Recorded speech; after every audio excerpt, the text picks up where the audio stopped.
Thank you. It's a pleasure to speak to you on this very exciting technology. And as Doug Cook already pointed out, we can do better. And we know that there is an increasing number of post-keratoconus refractive eyes, and we need to mitigate refractive surprises post-operatively. We have different technologies in adjusting IOL power post-operatively, and I'm going to address the multi-component and the non-invasive IOL power adjustment modalities.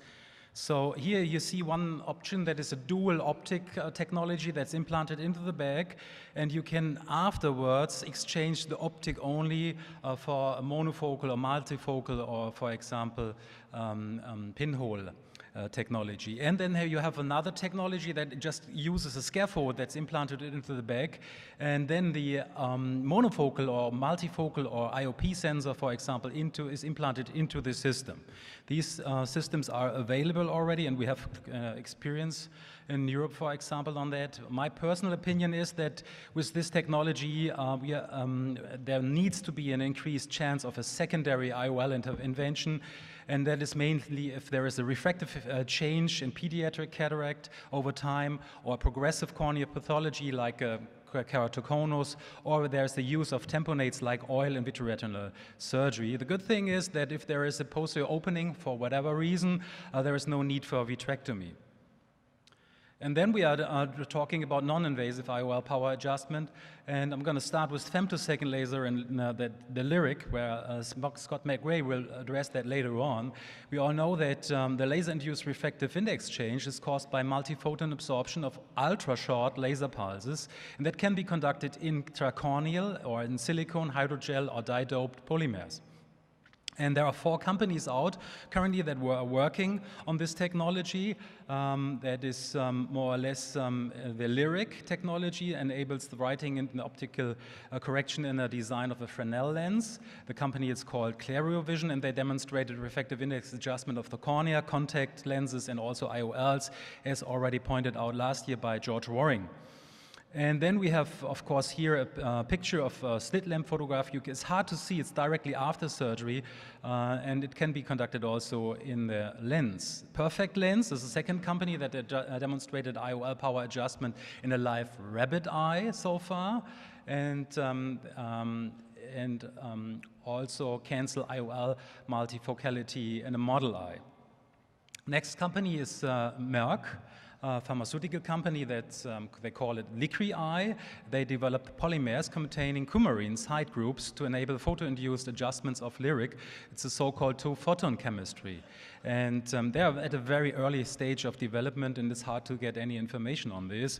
I called with them, it's a commercially viable technical solution, but not yet presented somewhere. And then, of course, the Medichem, you know, the WIOL, that has been shown in Europe, very good results. They demonstrated optimized IOL materials that are highly susceptible to LIRIC, so they are expected to have higher power change efficacy. And then an FDA-approved technology, and that is the light adjustable lens technology. You all know this technology already, but they have upgraded their technology, and that is, for example, an improved UV protection and also a proprietary injector with an incisions width below 2.75, and we've done already several cases with it, and they have an improved LDD, light delivery device, with better ergonomics with the LED lamp, lower OUV irradiance, and new optical patterns. That includes an earlier non-invasive post-implantation adjustment than in the trials here in the US, and an expanded range of astigmatism from 0.5 to 3 diopter, also EDOF technology and less lock-ins because of their software. And they offer also an EDOF profile, additionally to individually adjustable mini monovision, and the induction of negative asphericity. So we were able to conduct a prospective randomized controlled clinical trial in Europe, and with the 100 eyes. And what you clearly can see in 20/20 or better post adjustment with UV light, there was an tremendous increase over all groups here, a better outcome, so to say, and the percentage of mean refractive error, including low astigmatism, was exceptionally high. It matches LASIK outcomes. And you can also see that we were nicely matching the PMMA trials here in the US, and even better to some extent, and with low photic phenomena or glare or halo or something like that. So according to the upgraded light adjustable lens technology, I would say we have really confirmed safety efficacy, low photic phenomena. The improvements contributed to better outcomes. There was flexible adjustment, that means the reduced adjustment and locks in, and we just recently started commercially in Germany.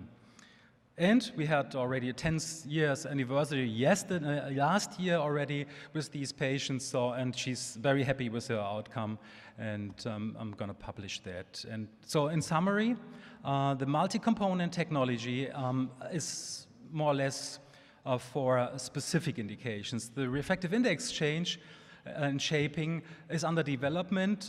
There are controlled clinical trials underway or just planned. And the upgraded light adjustable lens technology just started commercially in Europe with great success. I think it offers great options to improve refractive outcome, as already shown by Dr. Cook, that we need something to adjust postoperatively or also for better patient care. Thank you.